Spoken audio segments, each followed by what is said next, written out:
Hello everyone, this is the Ballet Libretto. In this series, you are invited to come with me to explore the stories behind the world's most beloved ballets. This program is not only for ballet fans around the world, but also for people who love a good story. This is just a friendly reminder that if you are new to this channel, go ahead and click the subscribe button below. I am running a contest that started at the beginning of the Ballet Libretto season. If you are the first person to correctly guess what is the most popular ballet in the world, you will win 2 free tickets to see the Prince of Barykova Ballet in New York City. You will find the answer during the last episode of the series, which will be posted next Sunday. To enter into the contest, email your answer by Saturday, November 20th at 11 p.m. Eastern Standard Time to nightglowonline@gmail.com with the subject Ballet Contest. Today we are going to continue the countdown of the top 10 most popular ballets in the world. Ranked at number 2 is Giselle.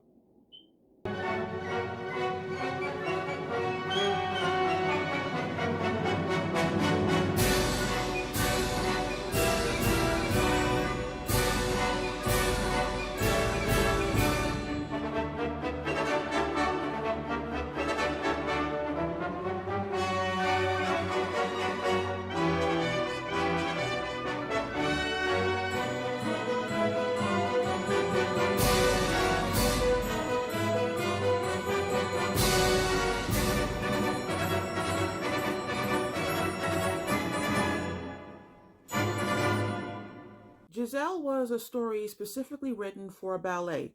It was the idea of French writer and painter Théophile Gautier. Act 1 was inspired by the poem Phantom, which means ghost in French, written by Victor Hugo, the French writer who is famous for writing the novels Les Miserables and The Hunchback of Notre Dame. Phantom was one of the poems Hugo published in a poetry collection titled Les Orientales, and the poem tells the story of a beautiful 15-year-old Spanish girl who loves to dance but dies after a night of frenzied dancing at a ball. Act 2 was inspired by the story L'Allemagne, meaning Germany in French, written by the German writer Heinrich Heine. There is a passage in the book about the Willies. Sometimes they are depicted as supernatural maidens, sometimes as man-hating vampires, and Gautier thought it would be a good idea for a ballet. He started working on the story in the late 1830s, which at that time was the Romantic period in Europe.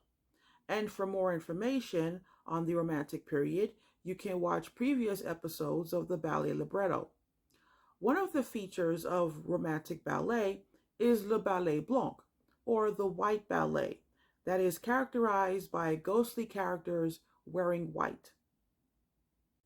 Heinrich Heine wrote in his book, "In parts of Austria there exists a tradition in Slavic mythology, the tradition of the night dancer, who is known in Slavic countries under the name Willie or Villa. Willies are young brides-to-be who die before their wedding day. The poor young creatures cannot rest peacefully in their graves. In their stilled hearts and lifeless feet there remains a love for dancing, which they were unable to satisfy during their lifetimes. At midnight they rise out of their graves, gather together in troops on the roadside, and woe to the young man who comes across them. He is forced to dance with them. They unleash their wild passion, and he dances with them until he falls dead. Dressed in their wedding gowns, with wreaths of flowers on their heads and glittering rings on their fingers, the Willies dance in the moonlight just like elves. Their faces, though white as snow, have the beauty of youth. They laugh with joy so hideous. They call you so seductively. They have an air of such sweet promise that these dead maidens are irresistible." Giselle takes place during the Middle Ages in a village in Rhineland, located in modern-day Western Germany along the Rhine River. The village is celebrating the annual wine harvest.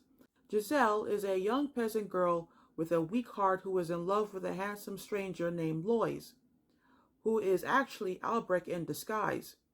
Albrecht is the Duke of Silesia, which is located at the modern-day border of Poland, Germany, and the Czech Republic, and he is betrothed to Princess Bathilda. When the gamekeeper Hilarion, who is also in love with Giselle, exposes Albrecht's true identity, Giselle goes mad and dies of a broken heart in Albrecht's arms. In Act 2, after her burial in the forest, Giselle's spirit is summoned from her grave to join the Willies. To avenge themselves, they rise from their graves every night and force any man who crosses their path into an endless dance until he collapses and dies of exhaustion. When a remorseful Albrecht visits Giselle's grave, she appears to him in spirit form. He begs for forgiveness, and Giselle forgives him. However, Albrecht is targeted by the Willies, and their merciless queen Mirtha forces him to dance.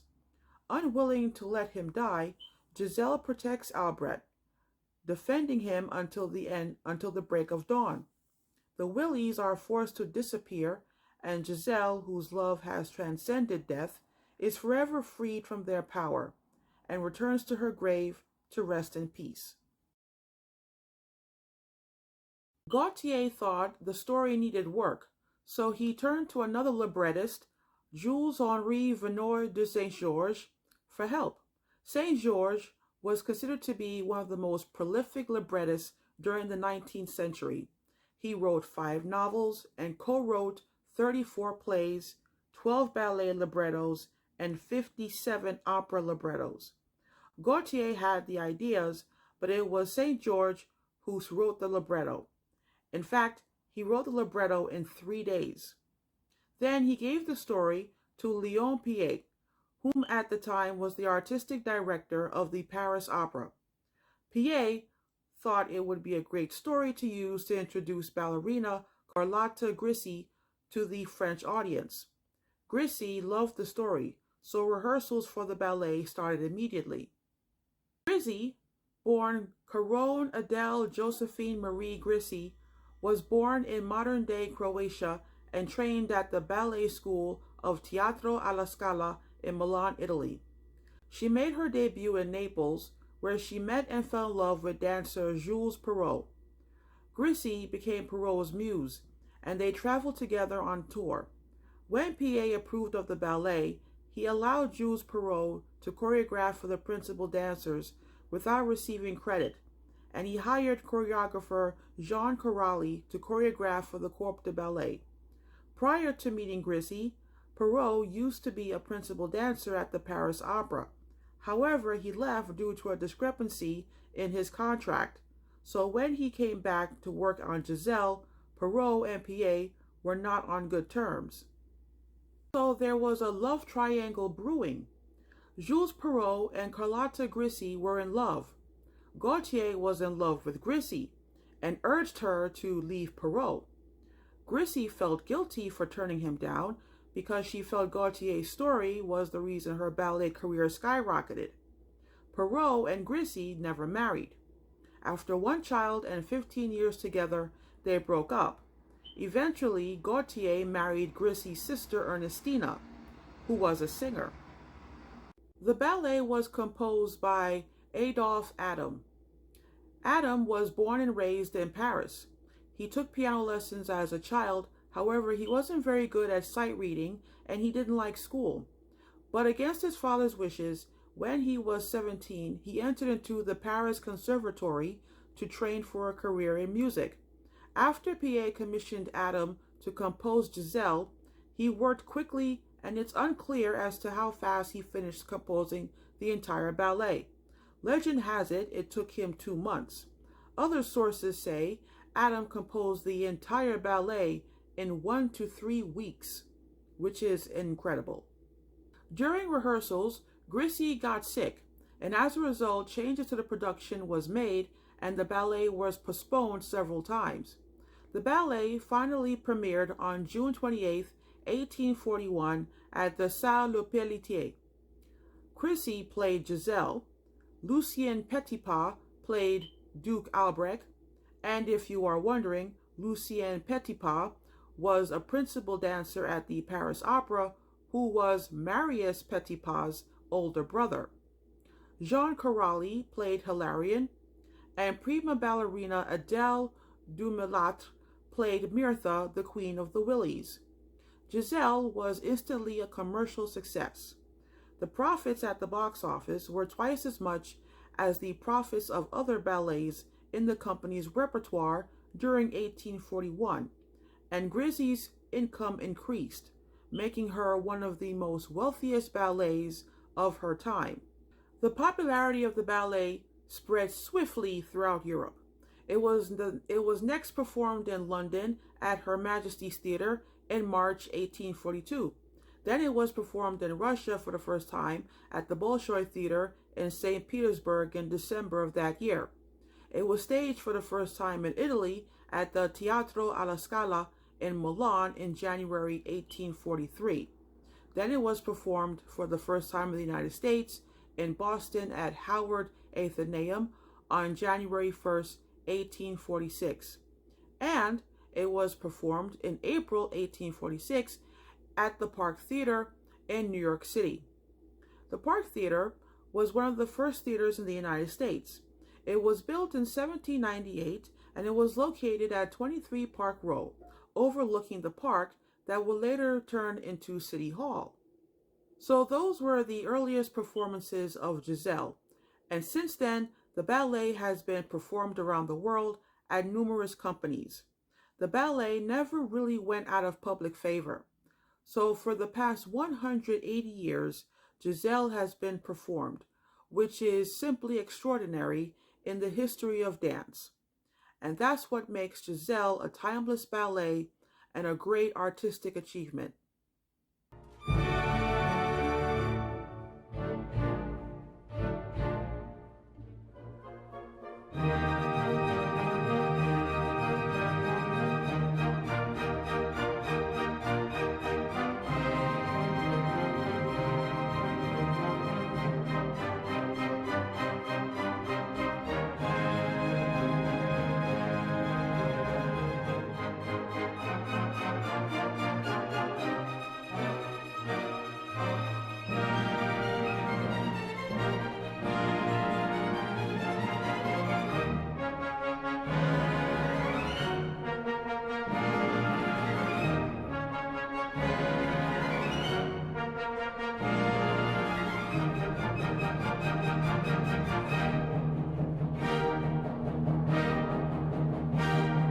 Well, I hope that you have enjoyed this episode. I am not familiar with this ballet as I am with Romeo and Juliet, so if you have a favorite version of Giselle, please share it in the comment box. My new book, The Journal of a Ballet Librettist, will be available on Amazon tomorrow. Thank you for watching and see you next week for the final episode of this season on the Nightglow Entertainment channel right here on YouTube. Take care and God bless. Hello everyone. Usually I videotape my episodes in advance, and I just wanted to make this quick announcement. I was able to find a Giselle ballet on YouTube, and the version that I found was videotaped at the Bolshoi a while back, and it stars Svetlana Zakharova as Giselle and Sergei Polunin as Albrecht, the Duke of Silesia. So I'm gonna post a link to this ballet, and in case you've never watched the Giselle ballet before, there's a copy on YouTube. I suggest that you watch it as soon as you can, because usually a lot of times whenever ballet fans post ballets on YouTube, for some strange reason, they get taken down. So yeah, so now that the ballet is on YouTube, check it out, and I hope that you guys enjoy it. Sergei Polunin is one of the greatest ballet dancers alive today, so this is a very exciting moment. I'm just like really psyched about this. But thank you to the ballet fan who posted this ballet on their YouTube account. This is Pretty amazing. So anyway, take care, guys, and I'll see you next week Sunday for the final episode of the Ballet Libretto.